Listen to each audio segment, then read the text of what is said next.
자, 이번에는 5번째 취약학생, 선행학생 수직형 수업이라고 제목을 적어놨습니다. 자, 이것은 뭐냐? 자, 저도 여기 와서 처음으로 수직형이라는 단어를 들었습니다. 자, 무슨 의미인지는 알지만 이렇게 수직형 수업이라는 것은 필요한 부분만, 즉 대수면 대수, 기하면 기하, 이런 식으로 묶어서 수업을 하는 거겠죠. 자, 그래서 이제 학년과 상관없이 과정으로 나가는 건데, 자, 지금 제가 예를 하나 들어놨습니다. 지금 중3 A군의 4월 신규 학생이 실제로 있었던 학생이고 제가 가르쳤던 학생입니다. 자, 학원 입학시험은 20점대였습니다. 물론 시험이 좀 단원이 길고 중3이기 때문에 2학년 전범위하고 3학년 앞부분까지 들어간 거기 때문에 시험이 어렵습니다. 20점이었어요.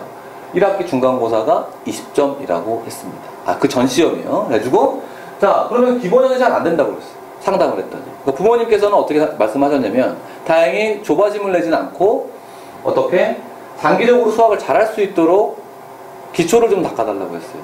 그러니까 다른 학원에서 해줄 수 없는 시스템을 제가 제시를 했죠. 그게 뭐냐면 3학년 학생이지만 1학년 때, 2학년 때 하지 못했던, 아시겠지만 1학기 때, 1학기 때 나오는 기본 연산들이 하나도 안 돼 있는 거예요.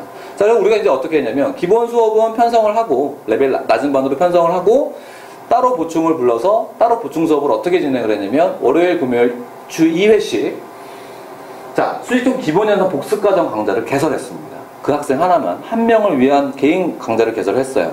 그래서 거기다 무엇을 집어넣냐? 1학년 1학기 문자화식을 넣었죠, 당연히. 자, 2학년 1학기 시계 계산을 넣었습니다.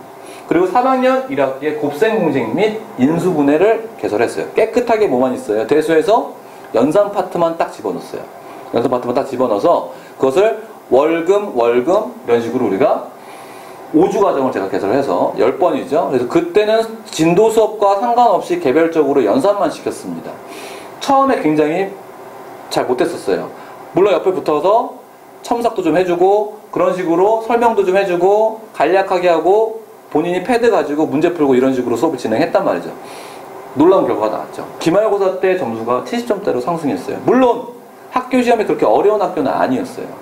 하지만 제가 그 학생 시험지를 봤을 때 어떤 느낌이었냐면 기본 연산을, 그러니까 다른 어려운 문제를 맞춘 거를 제가 좋아할 리가 없죠.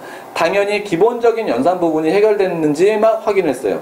근데 그 부분이 굉장히 놀라울 정도로 조금 처음보다는 어느 정도 잡혀가는 모양이 보이기 때문에 저는 굉장히 거기에서 만족도를 높였습니다. 물론 부모님들도 좋아하셨죠. 그래서 그 2회 시험이랑 학생이 이 과정을 잘 따라와줘서 그런 결과가 나왔지만 그래도 그 전의 상황이었으면 시스템이 없는 상황이었으면 이런 강좌를 개설하기가 너무 힘들죠. 1학년 책, 2학년 책, 3학년 책 다 사야 되고 그 책을 다 프린팅을 해가지고 줘야 되고 할 때마다 프린트하고 첨삭해주고 다 해줘야 되는데 시스템을 이용하게 되면은 제가 학생을 봐줄 수 있는 시간도 압축적으로 짧게 봐줄 수 있고 그리고 학생도 혼자 자기주도 학습, 즉 혼자서 공부하는 방법을 터득할 수 있고 자기가 필요한 부분을 모으고 모아서 따로 수업을 할 수 있는 굉장히 좋은 학습 방법이 된다는 거예요. 그래서 이런 부분 같은 경우는 굉장히 우리가 시스템을 강력하게 사용할 수 있다는 겁니다.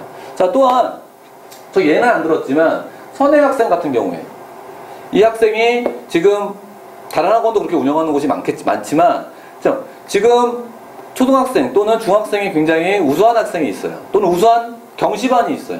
그러면 그 학생들을 우리가 이제 그 학기로 이렇게 쭉 진행하는 방법도 있지만 사실은 그렇지 않고 1학기 대수만 먼저 쫙 진행하는 경우가 더 많지 않습니까? 그렇게 되면은 우리가 강좌 개설하는 데 있어서 방금처럼 얘기한 것처럼 굉장히 선생님이 효과적으로 필요한 부분만 넣어가지고 우리가 수업을 효과적으로 빠르게 진행할 수 있는 커리를 짤 수 있다는 거죠. 자, 그래서 이런 부분도 마찬가지로 굉장히 다른 것과 굉장히 차별화된 시스템이라고 저는 생각을 합니다. 그래서 원장님들께서도 신규 학생이 발생했을 때, 취약 학생 또는 아주 잘하는 학생이 발생했을 때 시스템을 효과적으로 활용하고 따로 강좌가 개설할 수 있다고 부모님께 상담을 하시게 되면은 굉장히 우리가 경쟁력 있는 학원이 될 수 있는 발판이 될 수 있다는 걸 우리 참고하시면 되겠습니다.